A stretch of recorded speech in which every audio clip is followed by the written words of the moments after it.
रात बीतने को थी, लेकिन वकील साहब की आंखों में नींद नहीं थी। वो अंधेरे में ही कमरे की छत की तरफ आंखें गड़ाए पूरी रात देखते रहे। कभी करवट बदलते तो कभी उठकर बैठ जाते। ऐसा लग रहा था जैसे किसी उधेड़बुन में हो।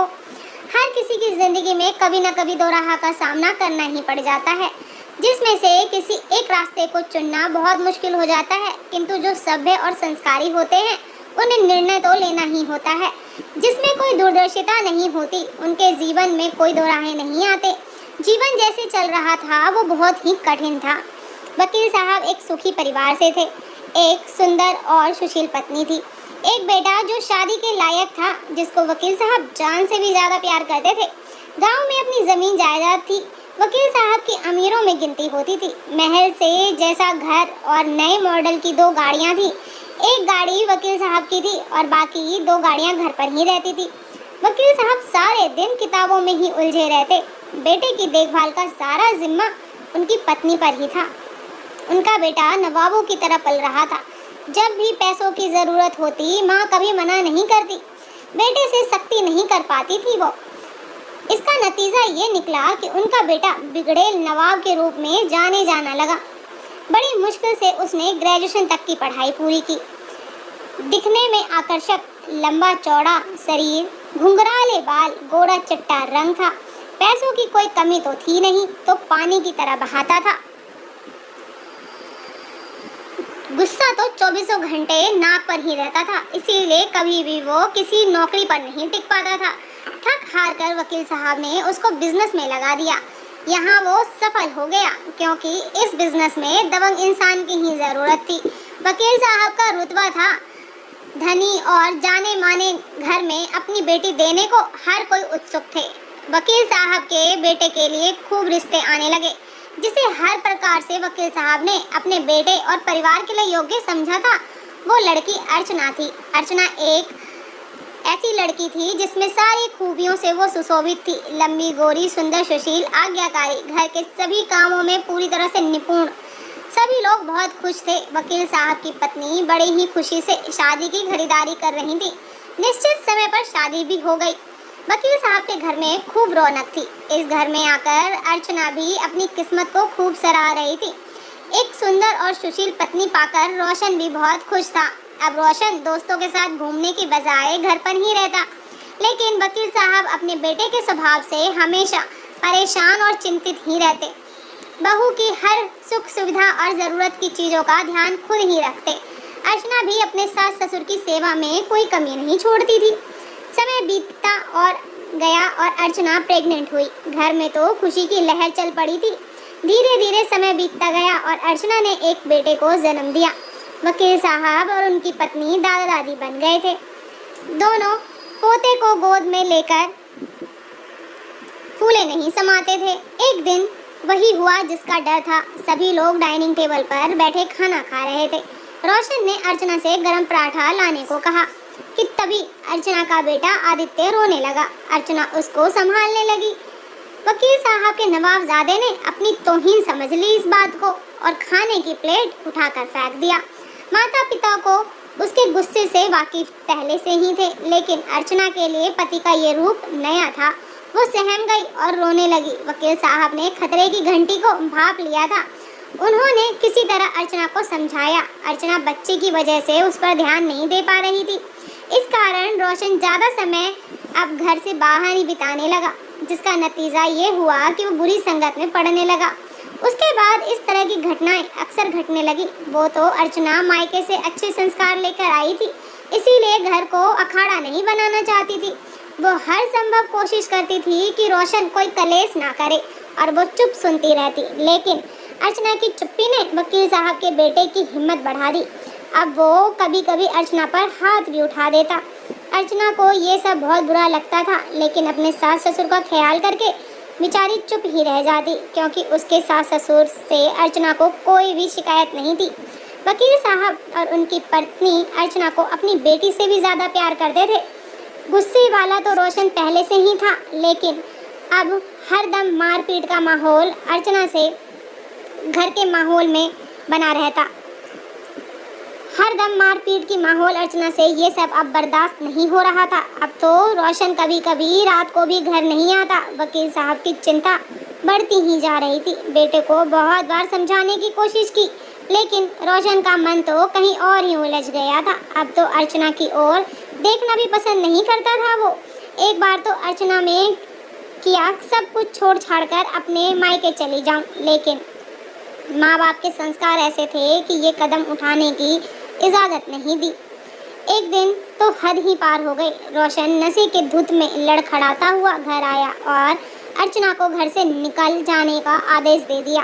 वकील साहब ने उसको बहुत समझाने की कोशिश की, लेकिन वो कहा समझने वाला इंसान था। रोशन ने तो आज अपने पिता के साथ भी बहुत बुरा व्यवहार किया। अर्चना पहली बार इस दिन कुछ बोलना चाह रही थी कि तभी रोशन ने उसको धक्का मार दिया।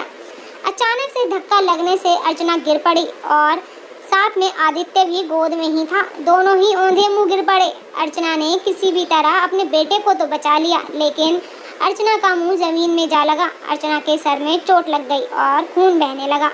आदित्य बेतहाशा रोए जा रहा था। रोशन की माँ ने कुछ कहना चाहा तो उन्हें भी चुप करा दिया। परिस्थिति बहुत बेकाबू हो गई थी। वकील साहब बेटे की इस हरकत से बहू के सामने बहुत शर्मिंदगी महसूस कर रहे थे। बेटे को समय पर ना रोकने का नतीजा अब उनके सामने था। वकील साहब ने डॉक्टर को बुलाया और बहू की मरहम पट्टी करवाई। वकील साहब ने डॉक्टर से झूठ बोल दिया कि बहू सीढ़ियों से नीचे गिर गई थी। अभी तक अर्चना ने अपने मायके में कुछ भी नहीं बताया था। वह पढ़ी लिखी लड़की थी। उससे जहाँ तक हुआ अपने सहनशीलता दिखाई, लेकिन ये सब कब तक? ये सवाल अब अर्चना के जहन में बार बार उठने लगे थे। आदित्य के भविष्य का भी सवाल था। बहुत सोचने के बाद अर्चना ने घर छोड़ने का फैसला ले ही लिया। आंखों में आंसुओं के साथ उसने सास ससुर से विदाई ले ली।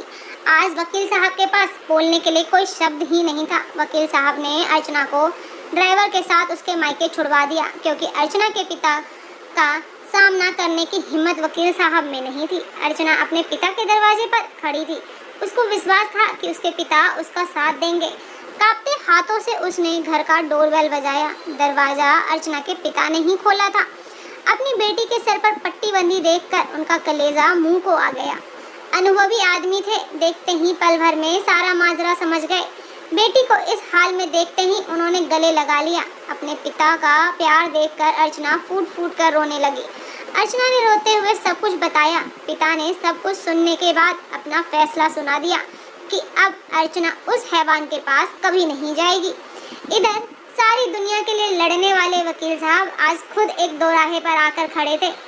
एक तरफ इकलौता बेटा था और दूसरी तरफ बहू और पोता। इसी उधेड़-बुन में वो पूरी रात नहीं सो पाए थे।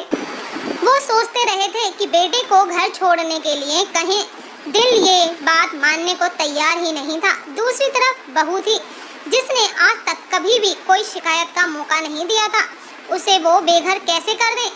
उनका दिमाग बिल्कुल भी काम नहीं कर रहा था। फिर भी एक फैसला तो लेना ही था आज। बहुत सोचने के बाद वकील साहब ने फैसला ले लिया था। उनकी पत्नी मानने को तैयार ही नहीं थी, लेकिन उन्होंने उनको भी समझा दिया। वकील साहब बहू के मायके पहुंचे। आज भी अर्चना और उसके परिवार वालों ने वकील साहब के आवभगत में कोई कमी नहीं छोड़ी थी। वकील साहब ने कहा, बहू घर चलने के लिए तैयार हो जाओ। अर्चना ने अपने पिता की तरफ देखा। अर्चना के पिताजी बोले, माफ़ कीजिएगा वकील साहब, मैं आपकी बहुत इज्जत करता हूँ, लेकिन मैं अपनी बेटी को नहीं भेज सकता। मुझे उसकी जान का खतरा लग रहा है। ऐसे आदमी का क्या भरोसा जिसे बात बात पर गुस्सा आता हो, हमेशा नशे में रहता हो। अब क्या कर बैठेगा इसका कोई ठिकाना नहीं। आप जब मन करें यहाँ आते जाते रहिए, लेकिन अर्चना आपके घर नहीं जाएगी। वकील साहब बोले, मैं आपको विश्वास दिलाता हूँ, आज के बाद ऐसा कुछ भी नहीं होगा। मेरा घर मेरी बहू और पोते का है। मैंने अपने बेटे को घर से नहीं निकाल दिया है। अर्चना पूरे मान सम्मान के साथ वहाँ रहेगी। वकील साहब ने बहुत ही दृढ़ता से कहा। अर्चना के पिता ये बात सुनकर हैरान रह गए कि ऐसा भी होता है क्या कि अपनी बहू के मान सम्मान के लिए अपने इकलौते बेटे को कोई घर से निकाल दे। जिसने भी ये बात सुनी, वकील साहब के फैसले पर अपनी उंगली दांत के नीचे दबाकर रह गए। बिना अदालत और जज साहब के वकील साहब ने न्याय कर दिया था। वकील साहब बहू और पोते को पूरे मान सम्मान के साथ घर ले आए थे। अर्चना अपने स्वभाव के अनुसार घर को संभालते हुए पूरे मान मर्यादा से रहने लगी। वकील साहब का पोता अब बड़ा हो गया। आदित्य को वकील साहब ने बहुत ही अच्छे संस्कार दिए थे। आदित्य अब एक ऊंचे पद पर कार्यरत है। एक दो बार रोशन ने घर वापस आने की कोशिश की, लेकिन वकील साहब के दो टुक जवाब सुनकर वापस लौट गया। अब वकील साहब बहुत बूढ़े हो चुके थे। अर्चना और आदित्य उनकी जी जान से सेवा करते। कभी भी किसी काम के लिए उनको दोबारा नहीं बोलना पड़ता था। वकील साहब की पत्नी अपने बेटे के लिए दुखी रहती थी, लेकिन बहू और पोते से उन्हें कोई शिकवा शिकायत नहीं थी। समय बीतता गया, मौत आनी ही थी तो आई। वकील साहब का निधन हो गया। उनके निधन पर अर्चना बेतहाशा रोई जा रही थी। उसे बस यही लग रहा था कि यदि उन्होंने उसे सहारा ना दिया होता तो पिता के घर में जिंदगी तो जी लेती, लेकिन एक बिचारी की तरह जिंदगी हो जाती। अपनी बेटी को घर में रखने के लिए माता पिता को दुनिया के ताने सुनने पड़ते, वो अलग। अब दाह संस्कार की बारी आई। वकील साहब का बेटा भी पिता के अंतिम दर्शन के लिए मौजूद था और वो अपने पिता का अंतिम संस्कार करना भी चाहता था, लेकिन वकील साहब ने सबसे पहले मरने से पहले उन्होंने बोला था कि मेरा अंतिम संस्कार करने से पहले उनकी वसीयत तुरंत पढ़ी जाए। उसके मुताबिक वसीयत पढ़ी भी गई। वसीयत में लिखा था कि मेरे अंतिम संस्कार का कार्य मेरे पोतों के हाथ ही संपन्न कराया जाए। मेरी पत्नी के निधन के उपरांत मेरी सारी जायदाद मेरी बहू के नाम पहले से ही सब लिखी गई थी। अपनी जीते जिंदगी ही सारे कागजातों को वकील साहब बनवा कर गए थे। जिसने भी वकील साहब का ये फैसला सुनकर दंग रह गया था। वकील साहब ने एक ऐसा न्याय किया था जो हर कोई माँ बाप नहीं कर पाते।